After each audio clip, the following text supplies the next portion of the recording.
Hey guys, welcome back to today's video. Today is Tuesday, July 8th, 2025, and just earlier this morning, independent candidate Dan Osborn, who ran for Senate back in the 2024 United States Senate elections, is now making another bid at the U.S. Senate ahead of the 2026 midterm elections.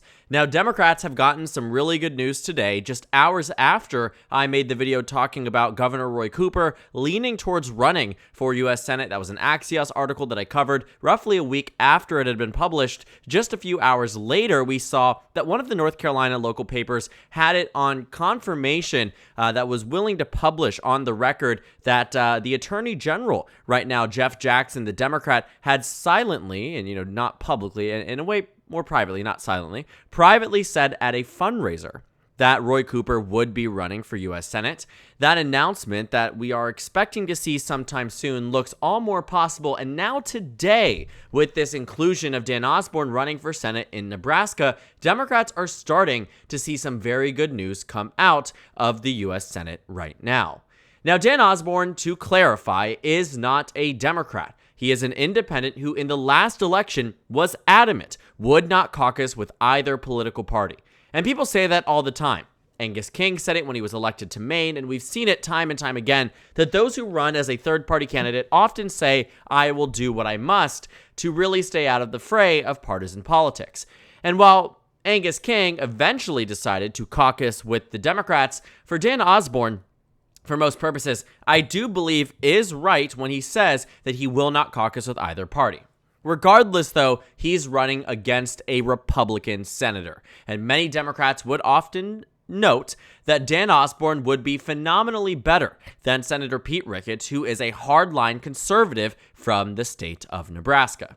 And as a state that Democrats have not held a Senate seat in a very long time from this state, it would be a breath of fresh air for them to even in any capacity contribute to defeating a Republican incumbent. Now, Dan Osborn, again, recognizing his name, ran for Senate in 2024. And the interesting thing about it was that as an independent, came actually very close to victory in the 2024 Senate race. Nebraska, who was on nobody's radar, that overwhelmingly voted for Donald Trump on the presidential level. You can see that Nebraska at large elected Donald Trump to be the next president of the United States by 21 percentage points. Only voted for their incumbent Republican senator by roughly 6. And you can see that on the presidential level, yes, pockets of blue, but Lancaster County, 51-47. Not Washington County, Douglas County, huge epicenter there, huge population. Douglas, 54-44 in favor of Kamala Harris. Beyond that, what do you find? Well, when you take a look at the map, nowhere else is blue across the state. But when it came down to the Senate races, sure, a lot of red, but pockets that benefited Dan Osborn. In some counties, winning where Donald Trump won. Thurston County, Donald Trump won this county, 53-46. What happens? Flip it. The independent candidate, Dan Osborn, defeated Deb Fischer here. And when it comes down to Douglas County, remember that margin for Kamala Harris was 10, it became 18 for Dan Osborn. And so what you found was that across the state, he was axing away at the margins that in many cases, Donald Trump was running up. You can see that all of these counties that are overwhelmingly Republican on the presidential level were that much less Republican on the Senate level. Now, don't get me wrong. Nebraska is still very much a red state, and Pete Ricketts actually won by about 30 points in the last election. So what you found here was that it was about a 26-point difference in performance, or a 20-point difference between how Deb Fischer performed and how Pete Ricketts performed. But the fundamental difference that I think is the most important to note is that Democrats ran a candidate against Pete Ricketts. They did not against Deb Fischer. And because this was a special election, it was coinciding. Pete Ricketts was the appointed incumbent. He was in this position. He had been elected across Nebraska before and had been very much liked across the state. He was the governor of Nebraska. And so keeping that in mind, yes, Pete Ricketts won in the last election by a pretty substantive amount, but by no means was he faced up against a candidate like Dan Osborn, who really caught Deb Fischer, for all purposes, sleeping at the wheel when it came down to her reelection. And to just put things into perspective, in understanding how close Nebraska actually was, you can find that Montana voted for Tim Sheehy against John Tester by 7.1%, but only for Deb Fischer by 6.7%. Montana, a state that Democrats spent tens of millions of dollars in, with an incumbent Democrat who won re-election in 2018, who won re-election in 2012, who won his election in 2006, had been serving multiple terms in the United States Senate, lost in 2024 by a larger margin than Nebraska, that the National Democratic Party did not even spend a dime on the Senate race. And that's because Dan Osborn was a different type of candidate. He may not be a Democrat, but the positions that he takes are far more closer to the center, which is why a lot of voters like him. They like the things he stands for, and they like him as a person, regardless of how he stands on the political spectrum. And that's why he's such a threat this time around. Because let's say, for instance, you take the 2024 Senate map and you just shift it a few points to the left. The national map here is positive for Democrats if you take the 2026 national environment. Right now, Democrats are tracking for about a 3-point national popular vote victory. Well, if Donald Trump won nationally by 1.5 in 2024, let's do a shift of 4.5% across the country. What happens to those 2024 Senate races? Well, Nebraska comes down to less than 2 points. So why don't we shift it over by about 2 points? Nebraska becomes a state that Dan Osborn, in effect, would have won. And the reason why that should worry Republicans in 2026 is because 2026 will likely be a better national environment than what the polls are initially tracking for. What we know is that Dan Osborn was a significant overperformer and somebody that almost everybody ignored. Do you want to know who was the best performing overperformance candidate for the Democratic Party or for any non-Republican party? It was Dan Osborn. In fact, if you include every candidate, including Larry Hogan, my former governor from Maryland, ran against Angela Alsobrooks, outperformed what expectations were for the Republicans by 17.3. Dan Osborn outperformed what the expectations were for an opposition candidate to a Republican by 17.7%. So based on where Nebraska should have voted in the Senate election and outperformed Trump, not only did Deb Fischer underperform Trump, she did so by a mile. Split Ticket, actually, one of their co-founders today, tweeted out a very interesting fact about Dan Osborn that makes it understanding why it's so appealing and why there isn't even a Democrat declared in this race, largely because of anticipation that Dan Osborn would run. Point is, though, that in this Senate race and in the last one in 24, Dan Osborn's overperformance puts him in the top 1% of out of 2,000 candidates that have been assessed by this metric in the 21st century.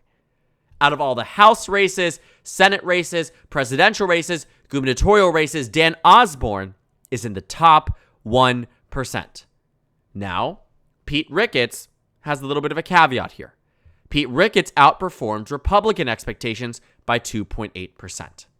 But if I was Pete Ricketts, I would be investing a lot in my Senate race because Deb Fischer truly almost lost. Had 4% of that voting base voted differently from the Deb Fischer camp and voted for Dan Osborn, he would be a senator today. And what is even more shocking is just looking at the sheer amount of crossover support in this state. Donald Trump got about 564,000 votes on the presidential level. Kamala Harris about 369,000 in Nebraska. Meanwhile, Dan Osborn got about 436,000, which means there are tens of thousands of Trump voters in Nebraska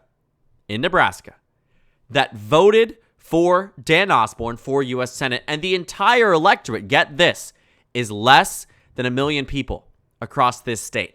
And so when you think about how many people are voting versus how many people are switching over from Trump to Osborn in 2026, if Democrats really ramp up their base, Nebraska is genuinely within reach. But I still believe that Pete Ricketts will more likely than not win his Senate race. But now the fact remains that Republicans will have to spend money on this race. On the GOP side, the Republican Party did not even want to spend an ounce on this race, but Dan Osborn was forcing them to do so. In what reality do you need to raise $8 million in a state like Nebraska? Let's look at some surrounding ones. Wyoming is a good example. John Barrasso, who ran here, sure, was able to have some money that was self-funded, but to the extent that it needed to be focused on, certainly not. Look at this margin here. No one thought this would be competitive, so no one focused on it. No one spent a dime on this race from the National Republican Party. But you know what they did? They funneled money into Nebraska. When you take a look across the country, now Utah was an interesting case of when you have, in 2024, John Curtis, who, largely speaking, not unpopular. You had this representing Mitt Romney's seat, so there was some expectation that maybe if Mitt Romney had run like he did in 18, in 24, there might be some more contention. But when you take a look, again, overall here, outside of the GOP primary, no one was expecting this race to be expensive. No one was expecting this race to really matter. And at most, a state like Utah, which has a larger population than Nebraska, spent less money. The Democrat here paled in comparison to what Dan Osborn was able to get. But the point is, Dan Osborn was able to raise $8 million in the last Senate race. $8 million. In 2026, there's a chance he raises more. And with all this opposition to, Donald Trump, the Nebraska Democratic Party is also going to be looking for a pathway to victory. And that pathway to victory might lie in Dan Osborn. In 2024, the Nebraska Democratic Party made that decision.